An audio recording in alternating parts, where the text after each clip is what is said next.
All right. How's it going, everybody out there in YouTube and Facebook land? So, uh, today we have a gentleman named Nick, and pronounce your last name for me so that I don't butcher Sanborn. it again. Yeah, Sanborn. Sanborn. Okay.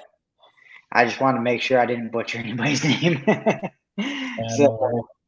yeah. So what we're here is so you run a company, you manage a company, a property management company that has over 400 properties, 400 plus properties in the Metro Detroit area. Yep. So, and that expands out. I'll let you explain that, but also you're a realtor, you're an investor, and sometimes even a wholesaler. Occasionally, yeah. Occasionally. So what I want to do is kind of like, how did you get started in the real estate in general? So before we get into managing and doing all that, how did you get started? How did you learn about real estate? What were you doing before then? And then how did you get started in real estate? Yeah, so I got a full ride to college actually out of state, Hmm. originally from Michigan. So Okay. I went down to Virginia and did school Okay. for a while there. I was 2 years in. I had up to my associates, and I was on a accelerated double major for finance and economics, and Hmm.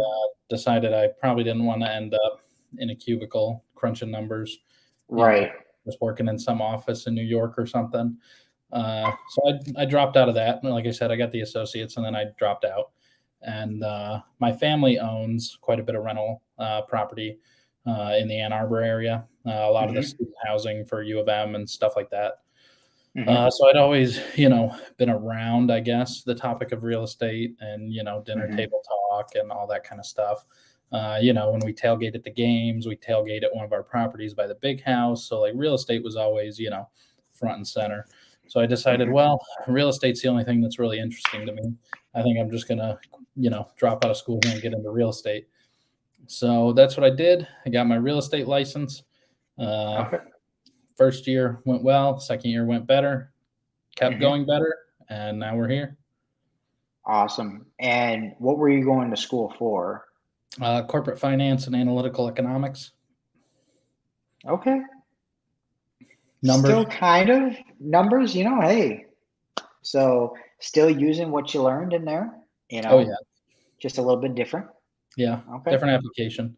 Originally, I was thinking currency trading or something like that. So this is a little different, Got you. but Yeah, most investment's definitely. all the same.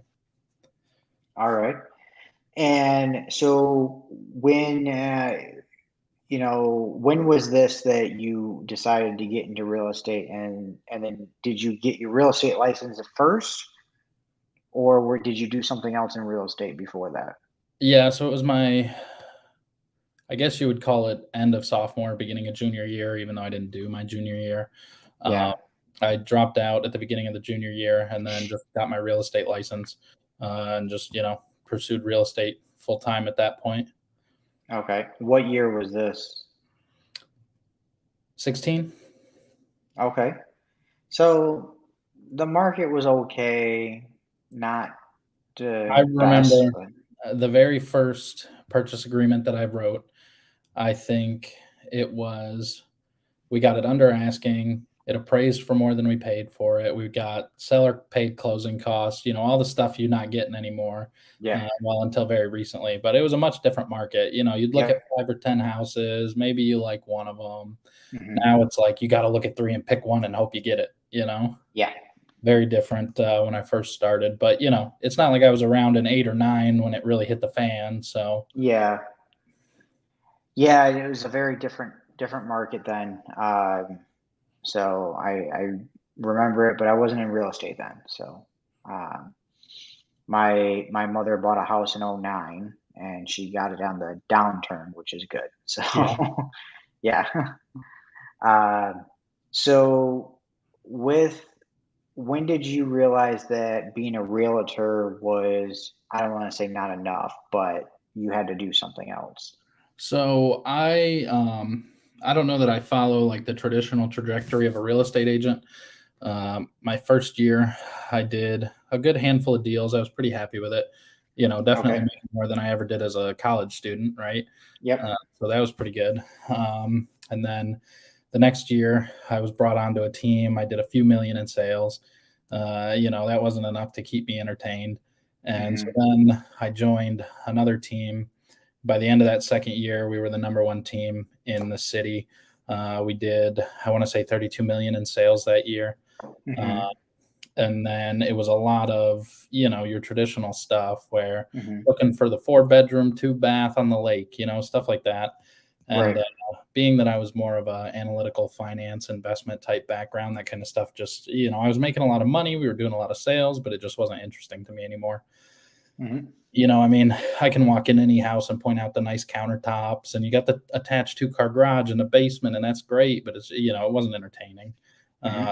So when it stopped being entertaining and it stopped being fun is when I realized I couldn't continue to make myself work 60, 70 hours a week in something that just wasn't fun to me anymore, regardless of how much I was making doing it. It just wasn't worth it. Hmm. You gotta love what you're doing, no matter Yeah. what.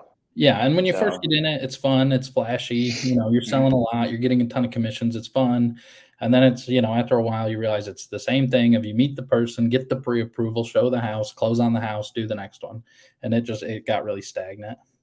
Right. So so is that at that point you decided to get into managing? Like Well, when did that happen? at that point, I would say at that point, the real estate market was really starting to hit where it was really taking off. And, a year later, houses were going for 20, 30, 40,000 more than they were the year before. Mhm. And, you know, I studied finance my whole, background. So I knew that stuff like this is not sustainable forever. And I Mhm. said, even if we're doing 30, $40 million a year in stuff, eventually it's going to dry up. I mean, people aren't going to Mhm. always pay. I had a client, they were looking for like an $800,000 to $900,000 house, right? We offered $1 million cash, no inspections, quick closing, no contingencies, no nothing, and we still didn't get it. And Wow. yeah, so I was like, this is just not sustainable. This stuff's going to collapse. When it collapses, what are we going to do? Yep. Everything we do is built on sales. So if we can't sell houses, that doesn't look very good. Yep. So at that point, I decided, I need to pivot to something that is going to be more recession proof. Okay. And what was that? That was the property management at that time? Yeah, I mean, the way we looked at it is, okay, rents could go down, but majority of people are still going to rent houses, Mhm. and then COVID hit and you couldn't evict and all that, but the government was still willing to pony up the money through Sarah or these other programs. So you could Mhm. still get the money, you could still get the income, but the government's not really pushing to help people buy houses. They're Yeah. pushing to help people rent houses for tenants to stay where they live, Section Yep. 8, different handouts, stuff like that, which makes it a lot more sustainable. Even if rent goes down, you're still having it, Right. right? And we get paid in property management as long as the owner is making money. Yep. So somebody's always going to pay rent, even if it was 1,000 the year before and goes down to 900 the next year or 800 the next year. There's still income, so there's still something to get paid on. So there's a lot more. I guess you could really account for it a lot better.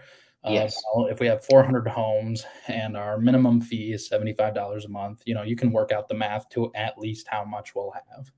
Yeah. That's 100%. I truly believe that. I eventually want to be one of the owners. So, did you by doing that, did you pick up your own properties and do I that? had my own prior. Um, Okay. I bought my first house at it was a condo actually at 21. Um, After I'd made a good bit in real estate, I Yep. bought my own. Um, I bought it for I want to say 28, 29,000, something like that. I put Okay. 5 grand into it, sold it for 70. And after that, I just kept going. Oh, that's awesome. So, now what area was that in? This is where I was living down in Tennessee at the time because I'd gone to Okay. Virginia for school and it was a border town. So it was Okay. on the border of Tennessee and Virginia. Tennessee, Okay. this is my analytical mind. I said, well, if I'm going to sell real estate, I need to be where there's people and there's money. So the bigger city was a half hour away in Tennessee. So I said, well, I have to move to Tennessee. Yeah. So I moved to Okay. Tennessee, but got my license and then did that in Tennessee. Gotcha. And so your property management, how did you get into doing the, not how, but when did you get into doing the property management? So I tailored a lot of my business more towards not so much of the kitchen table stuff, which Mhm. is, selling the granite countertops and the nice single family homes to the, owner occupants. I tailored the business specifically more towards investors. And Gotcha. because we knew, if the market goes up, investors are going to buy. If the market goes down, investors are going to buy. Investors are always willing to buy. Yep. As long as there's property out there, there's going to be deals. Investors will buy them. Well, as long as the investors buy them, 99% of the time they want somebody to manage them, right? So I Mhm. got my first clients who bought, it was either 5 or 6 duplexes that year. Not my first clients, but my first investor type clients. They Yeah. they'd bought 5 or 6 duplexes that first year, and Mhm. they're busy guys, they're tech guys, they're in coding, all that kind of stuff. They don't have time to manage their little duplexes, and so that was when I decided, okay, well, we should seriously look at this. And then, so I did, I guess, like a small scale on and off management for just, personal clients of mine. Yep. And then at that point, I decided, well, I should look more into this property management thing. And so then I actually joined up with about a year later, I joined up with the company I'm with now, which is NHL. Um, Okay. there's 2 owners. Uh, they're getting to the point where they want to become more passive, less involved in the Mhm. day to day, things like that. So it was a perfect opportunity and it was a good mesh where I have a Mhm. lot of investor clients. They have the systems and all this stuff already built together. So it made sense for the two of us to, partner up. Great. So you came in, you decided, hey, let's partner up. You have the systems, I have the clients. Let's do this. And then And they already what? have very established business. Yeah. Not to take Okay. anything away from them. They were No, yeah. very well established by the point I came in. I almost came in more as like a reliever, I think. Gotcha. Okay. And is there plans for you to take over the business, or is there for you to buy them out, or? I think ultimately it'll end up being a mix of both. Gotcha. Traditionally, when you go down like a partnership track in finance or law or something like that, you're gifted a Yep. small portion, Yep. and then as you go forward, leverage that small portion and the cash flow from it to buy into the bigger portions as they sell out and retire. Gotcha. Okay. And what are you seeing as of right now, and with the market, being an agent, being with your managing these properties, things like that? I've already out there, even though we don't got that many people watch at the moment, uh, but this will replay afterwards. So, what do you, as of October 24th, 2022, where do you think the state of the market is for investors and for your clientele at the moment? So I think, everybody says you make your money when you buy, right? Yep. So when you look at these homes, 6 months ago, we were buying them 20% down, 3.5, maybe 4.5% interest rate, right? Yep. Cash flows really well. Now we're looking at things and the interest rate's 7 or 8%. We're still putting the same money down. The values have gone up, so we're putting more, but an even percentage. Hmm. And the cash flow is not quite as high. Okay. So I guess I'll start on the sales end. On the real estate side, everything in the upper end is just getting crushed right now. Uh, Gotcha. Homes that were listed for 800,000, I just saw one of them got relisted at 700. They took $100,000 off just because they can't move them. People in the upper brackets aren't buying these things right now. Yeah. Now, the difference is in the lower brackets. In some markets, a starter home, like, if you're really in Detroit, a starter home could be 60, 70 grand. Where I live, I think a starter home is probably about 250 grand, and then it goes up from there. But no matter Hmm. what market you're in, the starter homes are pretty well insulated because Okay. the people at the bottom, at least in my view, obviously, some of them are cut out by the interest rate hike, but the majority of them, the interest rate going higher doesn't necessarily change their payment a ridiculous enough amount to where it doesn't make sense or they can't afford it. Because the person who would buy an $800,000 home is just going to go buy a $600,000 home. But Right. the person who has to buy a $200,000 home to get into the market, there's nothing for them to go down to. Hmm. So in that, I guess, starter market, there's still a ton of demand. And then on the investment side, Um, I think you actually even messaged me about this house, but I put one up in Warren. We Yep. asked 45 for it. We ended up getting 55 for it, cash, 3-day inspection, quick Yeah, close. that's awesome. It's in the starting investment market, especially investment. There's still a ton of people buying. Yeah. A lot more people have looked for cheaper investments that they Hmm. can purchase with cash because the cash on cash return is way better than the mortgage return. Yep. So I just put another house up in Detroit. It was a little 3-bedroom house. We put it up for 50 grand. We had it rented for it was either 11 or 1200. The tenant move out. The owner didn't want to deal with it anymore. Foreign Hmm. investor only had Yep. one or two in Detroit. Didn't want to deal with it anymore. He said, I bought it at the crash for like a couple $1,000s. Just sell it. Yep. And so I put it up for 50 grand. And the next day we had an offer, all cash, 50 grand, 3-day inspection, close in 2 weeks. It was like, okay, well, we're still just going to sell that. So, I mean, What area in Detroit?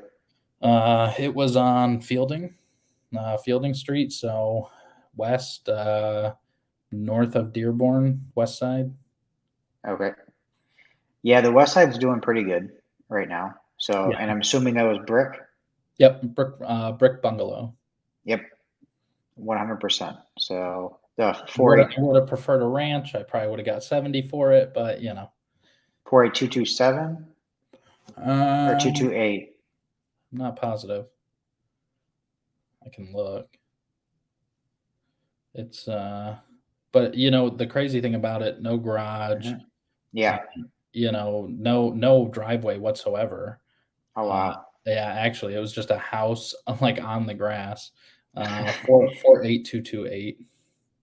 See, I said 227 or 228. One of Yeah, the two. and we had 4 offers on it in the first 2 days. So, I mean, Yeah.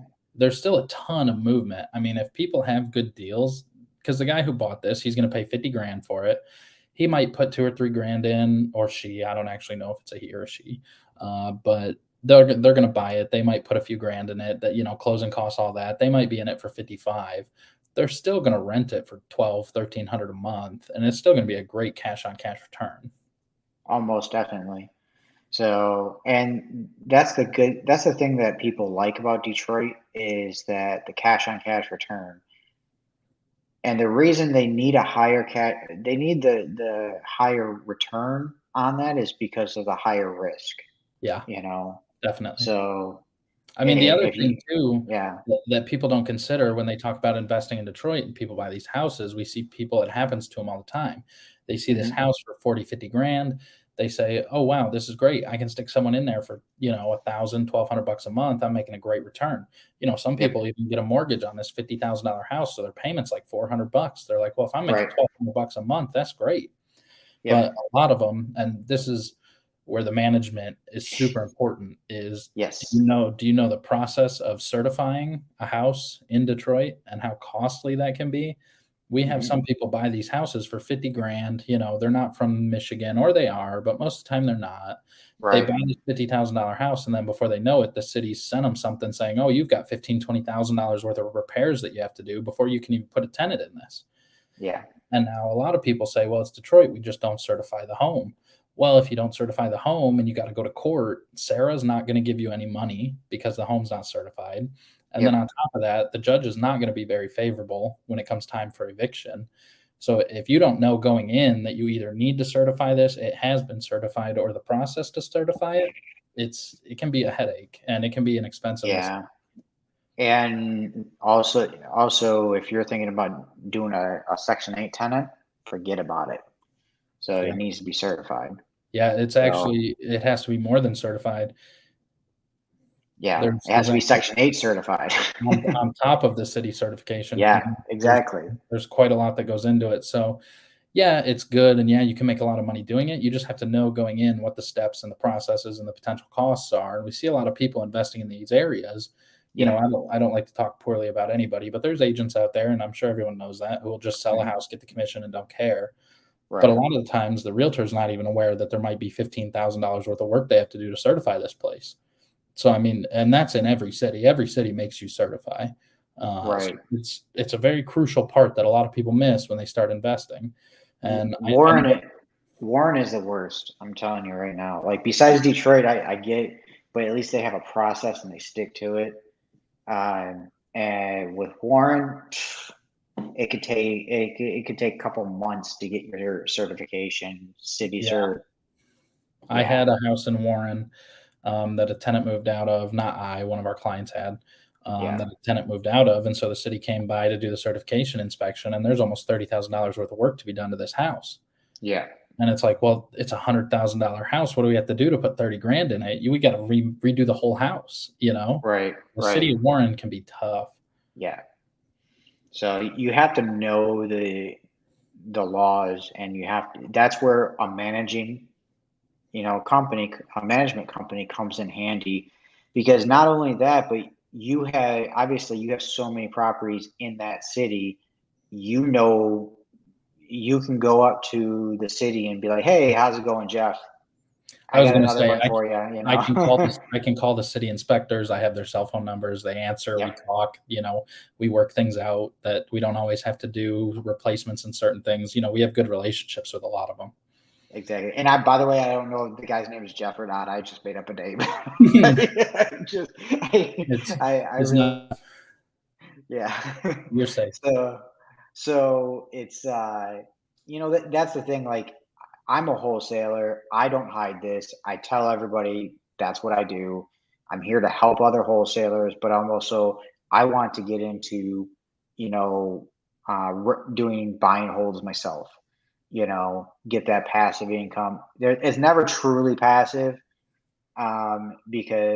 what I want to do is I want to get it to a point where I get put systems in place to get a company like you to come in and manage it, and all I got to do is check on you a couple times a month, or Yep. however long I feel We actually needs. interface with all our owners twice a month. Gotcha. So twice a month, updates, expenses, income, everything. It's all done twice a month, 15th and the 30th. So I mean, people don't even have to ask us. Yeah, and Um, and that's the great thing.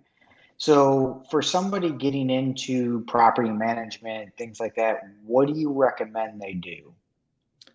it's real hard to get into management without just fully throwing yourself into it. I mean, you're not going to know what's going to come up on an inspection report if you've never Hmm. seen a city inspection report.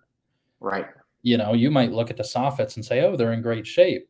But I might look at them and I might say, "Oh, that corner's peeling. The city's going to flag us on that. We're going to have to replace that fascia. Then we're going to have to have someone come out and scrape it. Then they're going to have to paint it. Then the city's going to have to certify that there's no lead." You know, that's something you're not going to know unless you've gone through this process.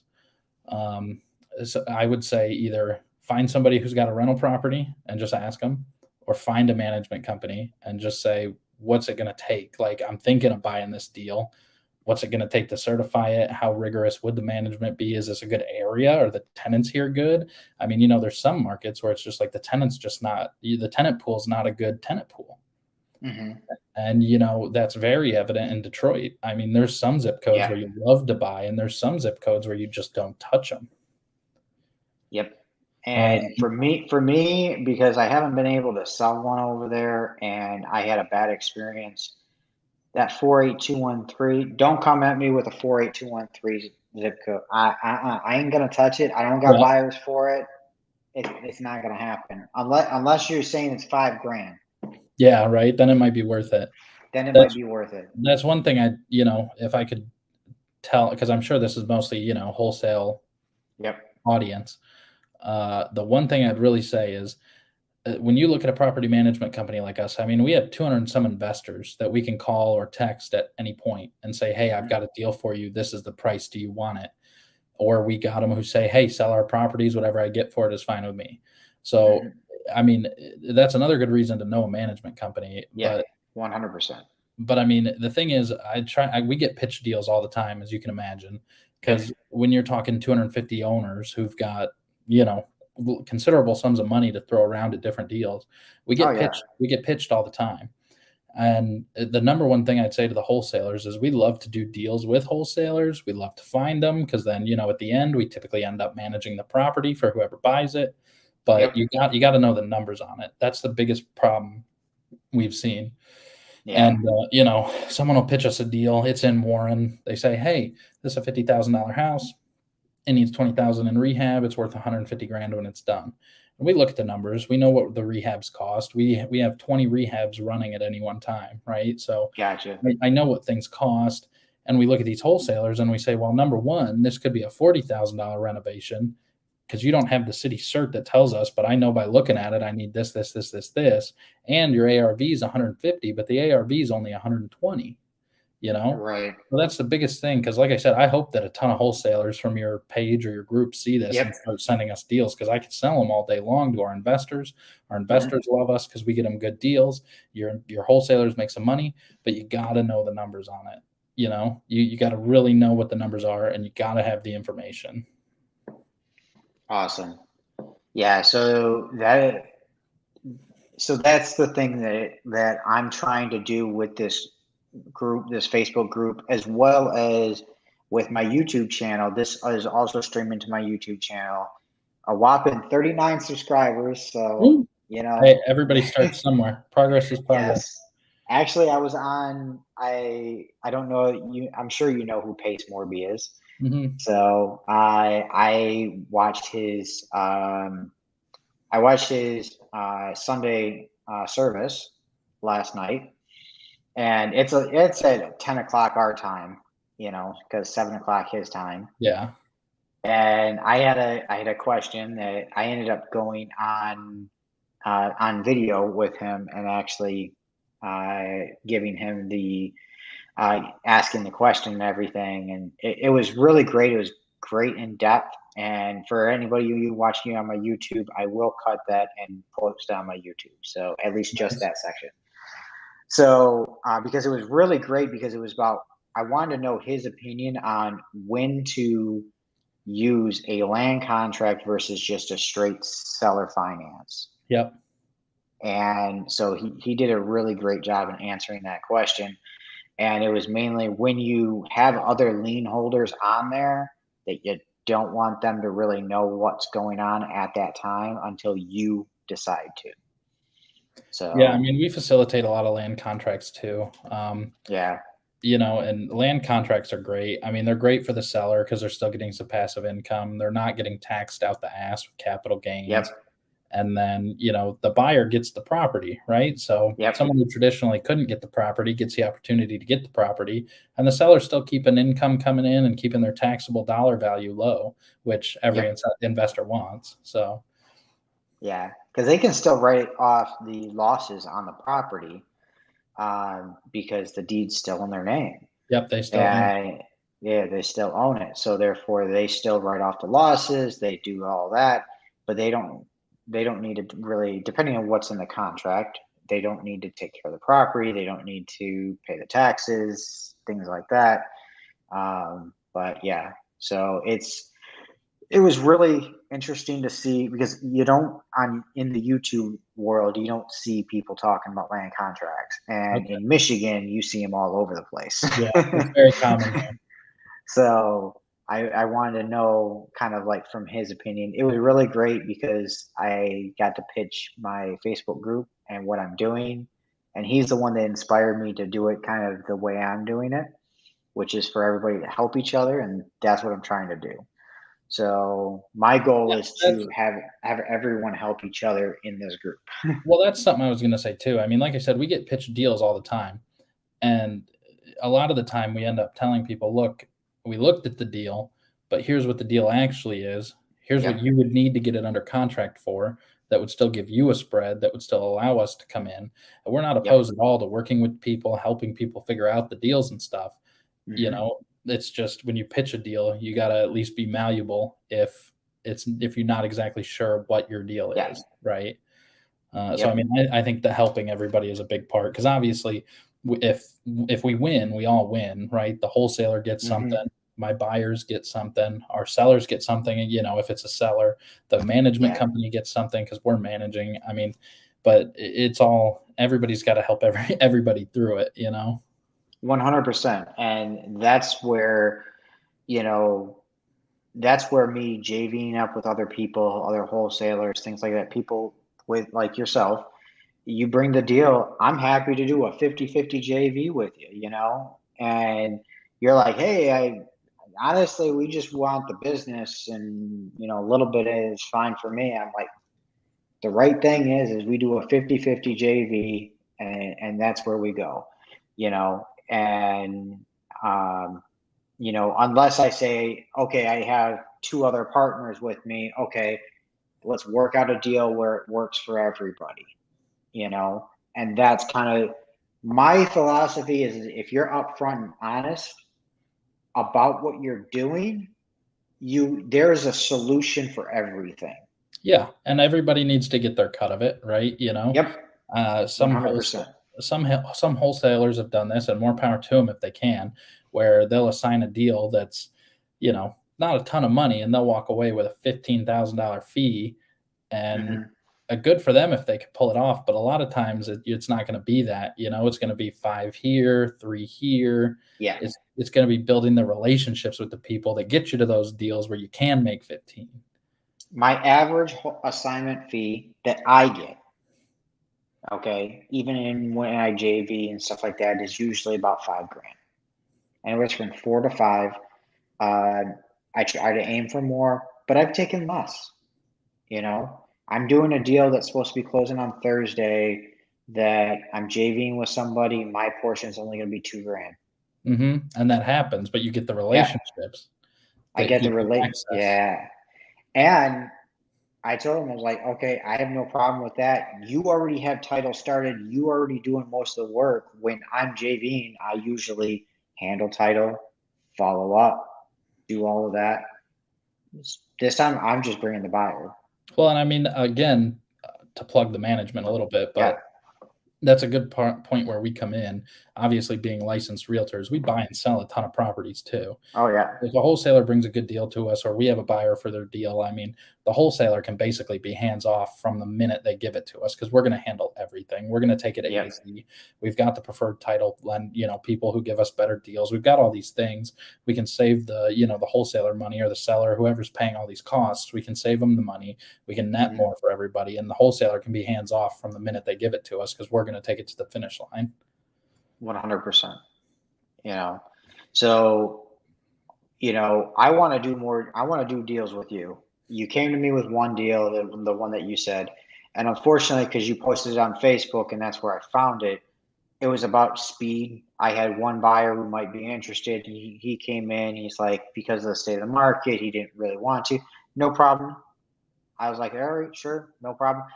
But my whole thing is usually when I have a ton of buyers, things like that, but I want to do a whole marketing package. I want to take a ton of photos, do a walkthrough video, a little bit commentary in the video, things like that, post it to a Dropbox where I put it out in email blast and things like that. I do have some buyers that, okay, hit them up if I know in this area and I need something quick or whatever it might be. And that's kind of, that's what I did in that case.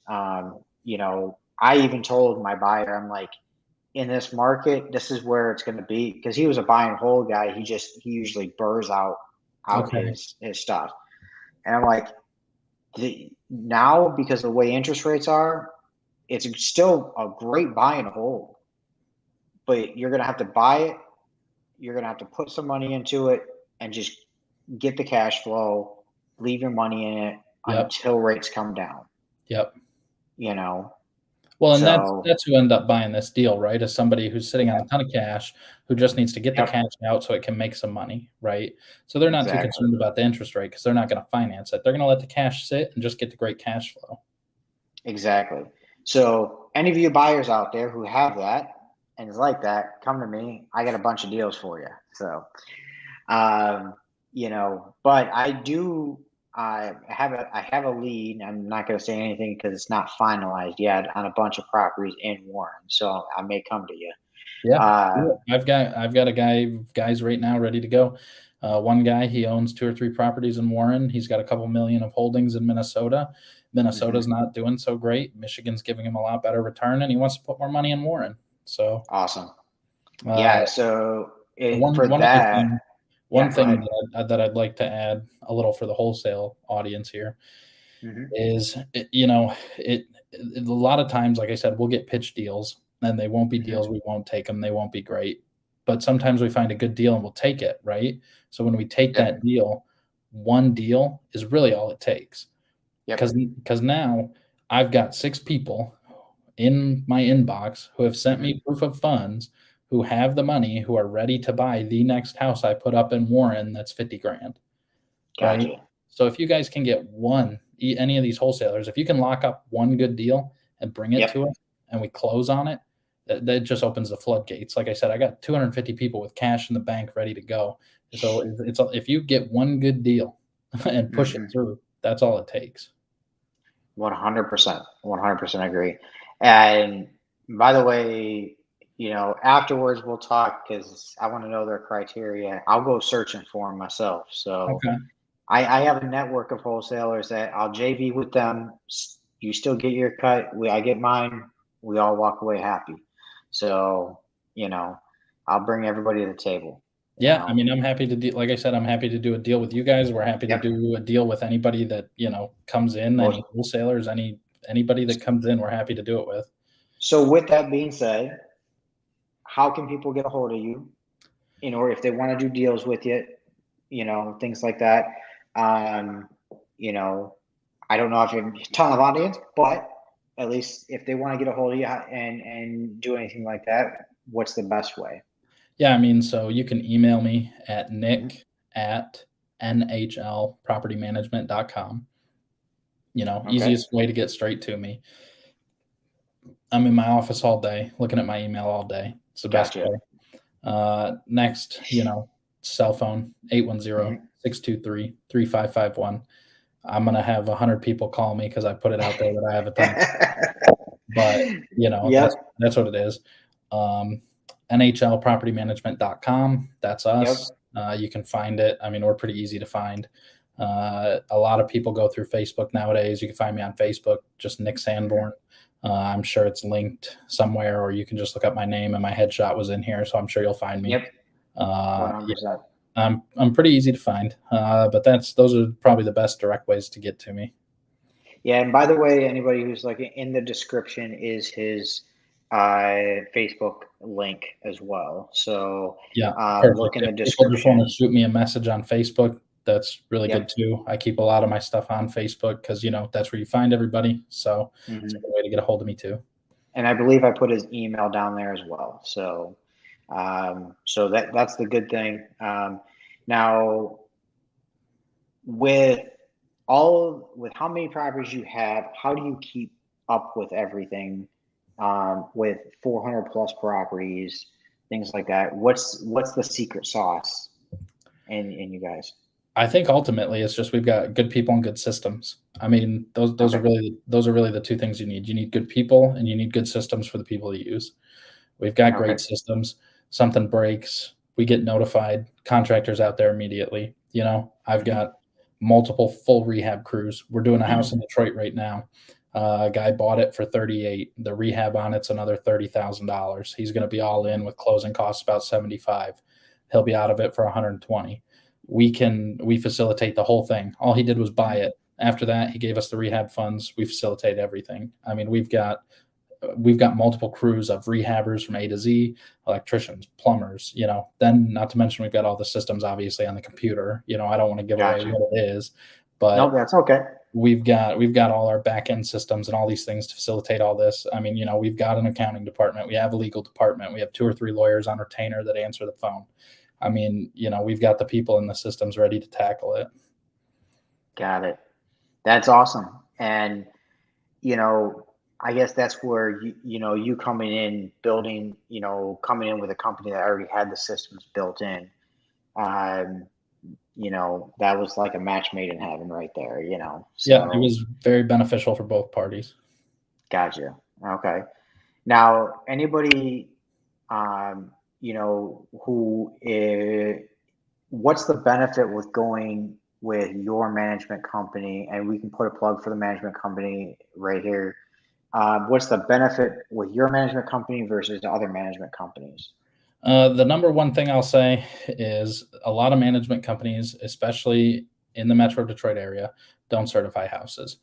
Mhm. Some of them don't even know you need to. Some of them don't know what it costs. Some of them don't have the crews to facilitate it. Mhm. That is the biggest difference. It's every single one of our properties is certified property. Any property that is not certified is in the process of being certified. Gotcha. There's not a property we touch that does not get certified. And that is the biggest difference between us and most everyone else. Because everyone else says, why do we need to spend the $300 to do the applications and the inspections? Why do we need to Mhm. spend the 5-10,000 fixing up the house? Well, you don't. But if you're trying to get an eviction, you're trying to get Sarah funds, you're trying to get Section 8, you're trying to get any help with it, nobody's going to help you if they're not certified. So that's the very Mhm. first and most important thing we do. We take on a property, we get it certified. And I think that's the biggest difference between us and a lot. The second one, and this is really good for the owners, is we're one of the very few property management companies that, like I said, we interface with our owners twice a month. Mhm. So we pay twice a month. Rent doesn't usually come in on the first. It's Yeah. due on the first, but it doesn't. Sometimes it doesn't come in to the 7th, the 11th, whatever. If your Mhm. management company is only paying on the 5th every month, you're not seeing that money for another month. We pay on the 15th and the 30th. If it comes in on time, you get it by the 15th. If it comes in late, you're still going to get it that month. Mhm. That's another big difference. A lot of property management companies will just hold it over to the next pay cycle. Well, we pay twice. Gotcha. Okay. Yeah, that's awesome. I trust me, I know, coming from where I came from, it's like, yeah, we quit the 5 day grace period, Yeah. things like that. So I completely understand that. Um, it wasn't until I was on this side that I'm like, hey, can you pay by the first, please?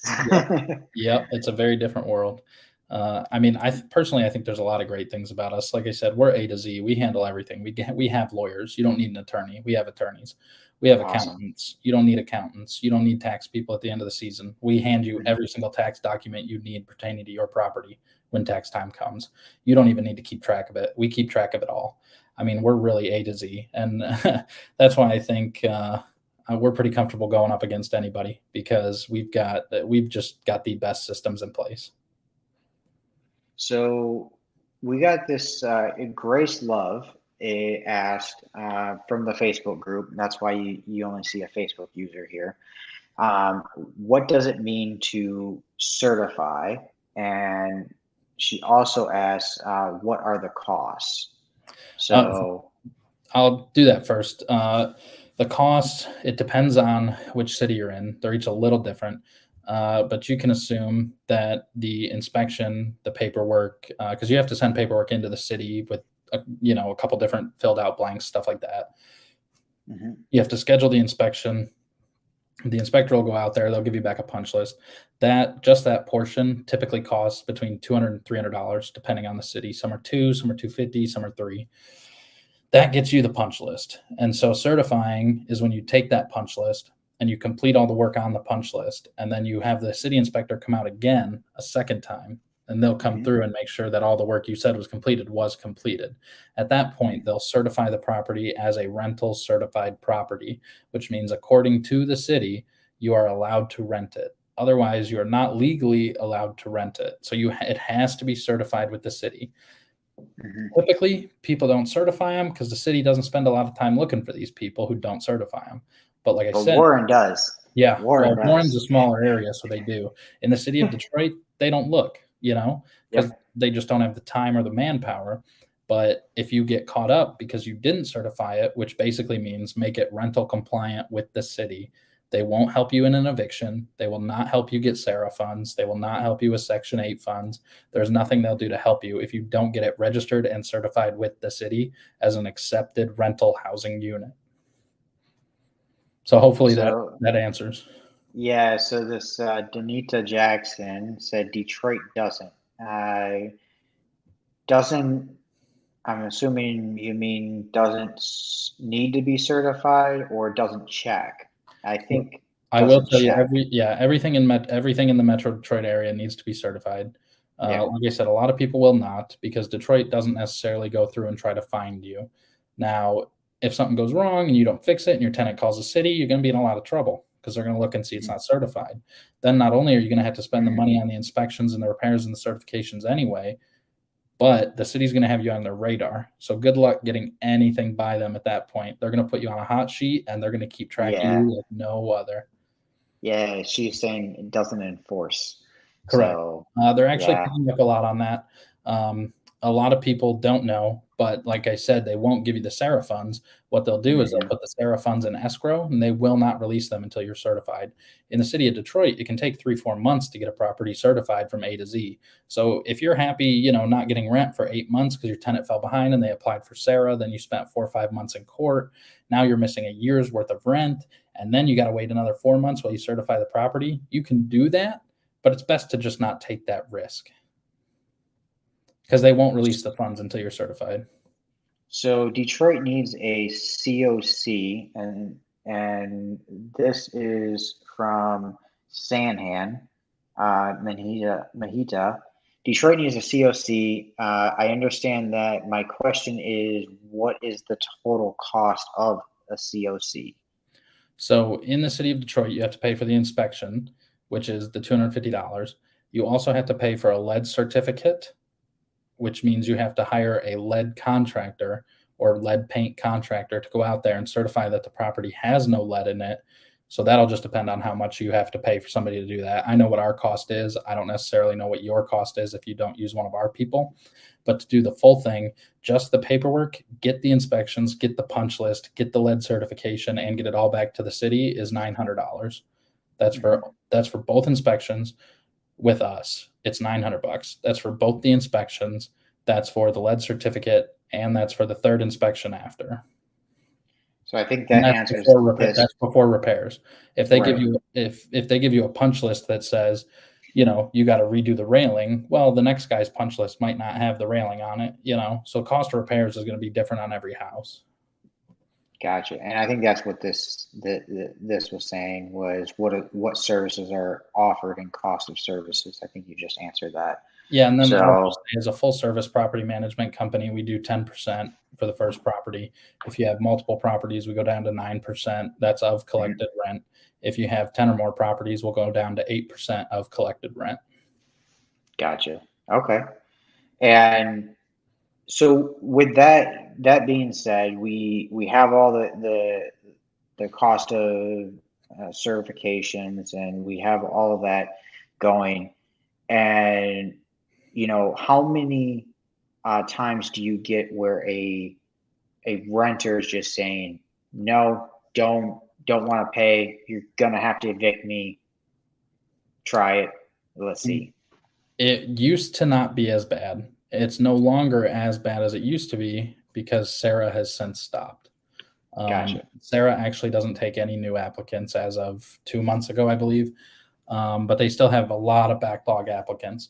So during Sarah and during the eviction process, where the courts basically told you, you know what, no matter what, you can't evict. Majority of Detroit, which we have about 15% of our portfolio is in Detroit. The Mhm. majority of Detroit, everyone was behind. Everyone stopped Yep. paying.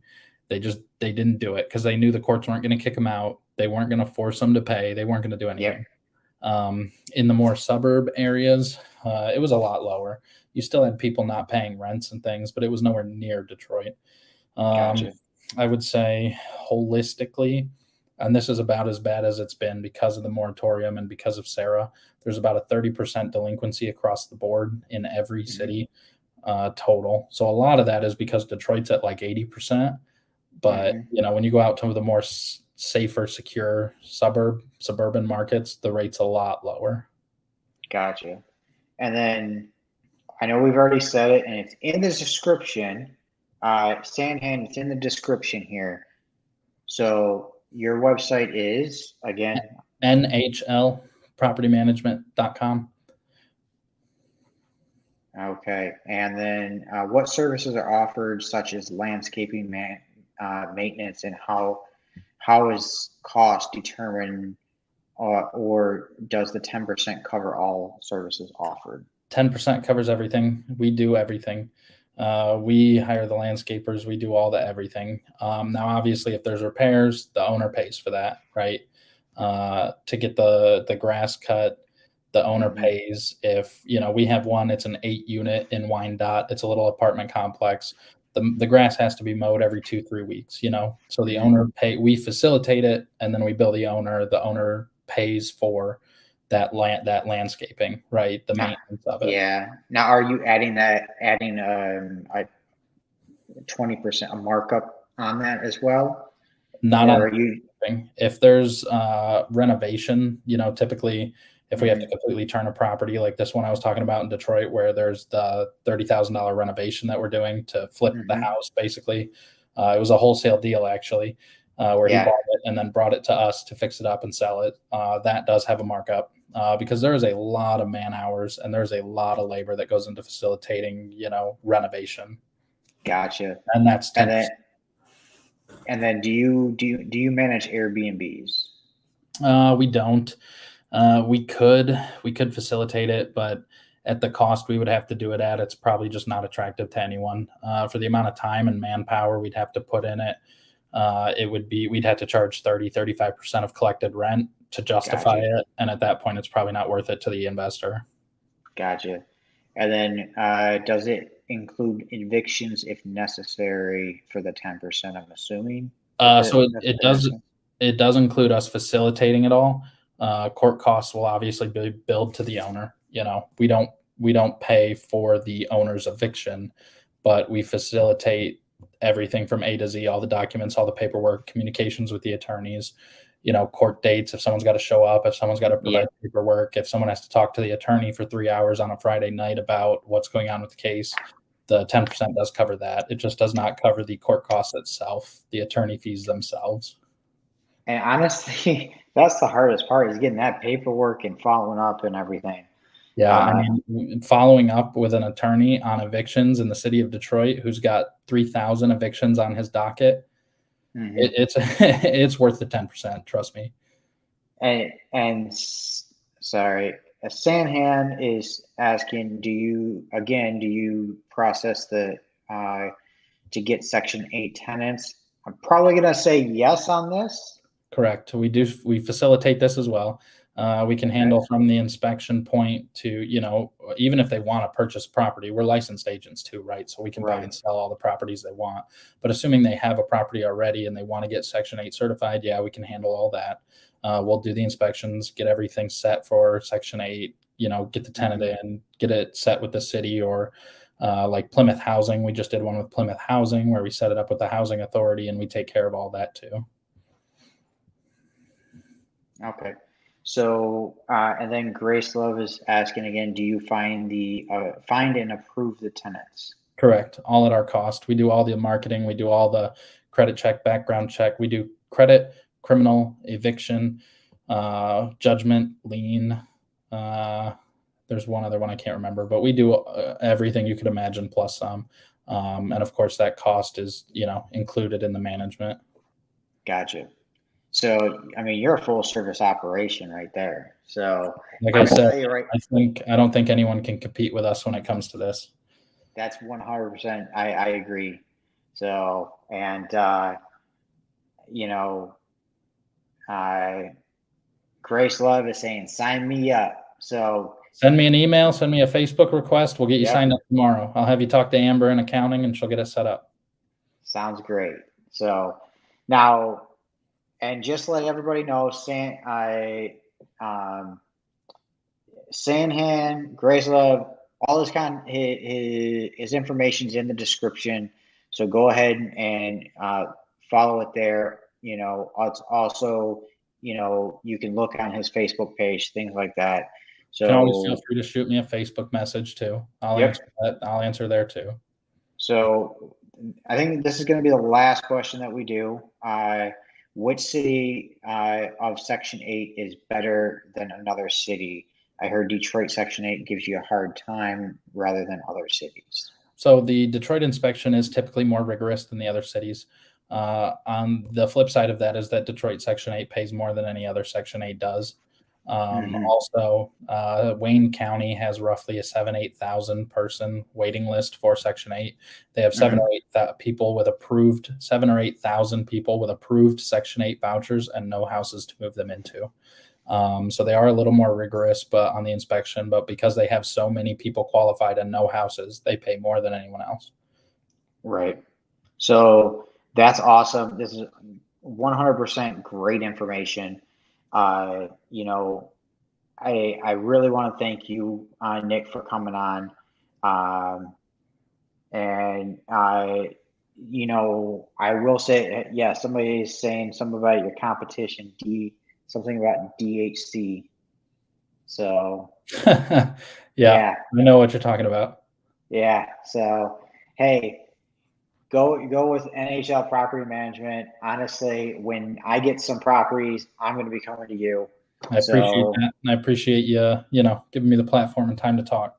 no problem. And then, offline we're gonna talk because me and you we're gonna make some deals together. We're gonna make some ton of money together. I'll tell Feel you that free. right now. Happy to. Happy to. So plus I want to pick your brain about some of the rental costs that you guys are doing, things like Yeah. that. Yeah, feel So free. Anybody that wants to at the same time, if you're budgeting your own renos and things, I've got completed punch lists of other properties I'm happy to send out, costs and things like that. Obviously, we're not going to put our contractors' contact info and things on them, but of course. if you want to make sure you're getting fair and decent pricing and stuff, we're happy to help you there too. And that's what I'm trying to get is I want to go through a house because I like to be transparent with when I'm wholesaling.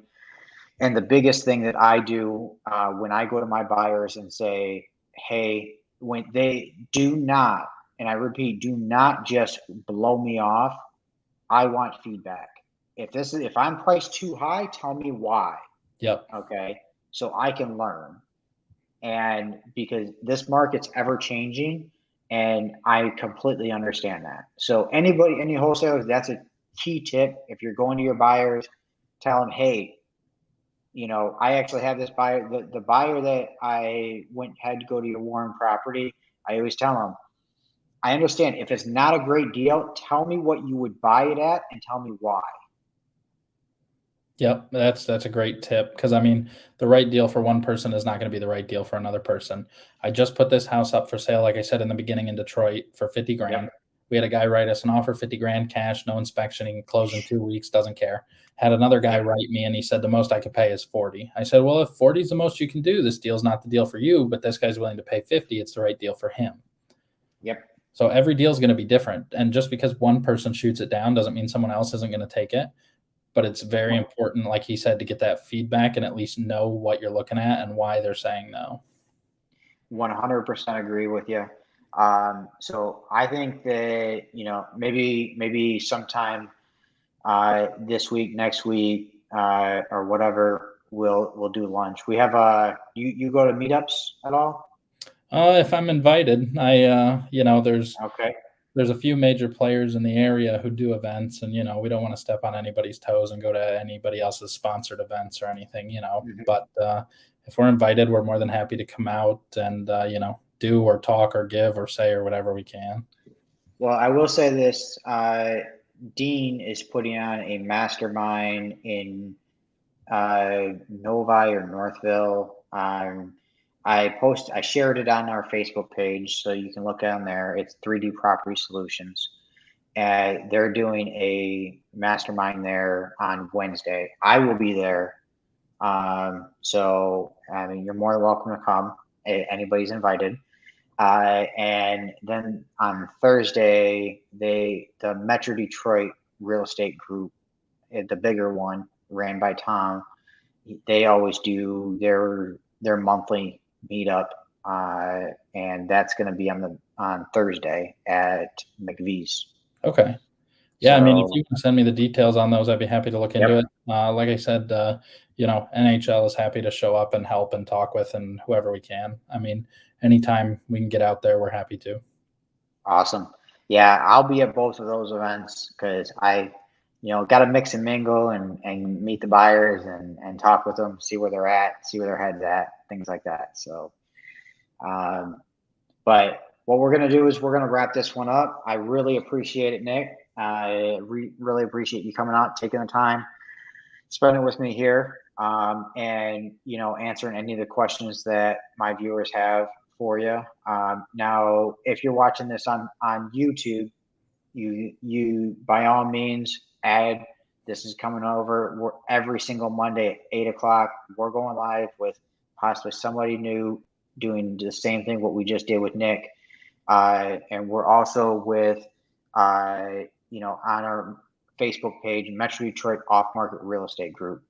So we're here to help, and as much as help as we can give, go and post a group, whether I'm helping you or somebody else in the group is helping you. Let's all do some deals together, right? Yeah, and like I said, if anyone actually wants to take us up on the offer, go ahead and reach out to me. I can get you in touch with the county tomorrow, and we can get going and get it ready. So happy to help. Awesome. All right. Thank you. Talk to Yep. you later, Nick. And Yep. everyone, have a great day. Talk to you later. Appreciate it.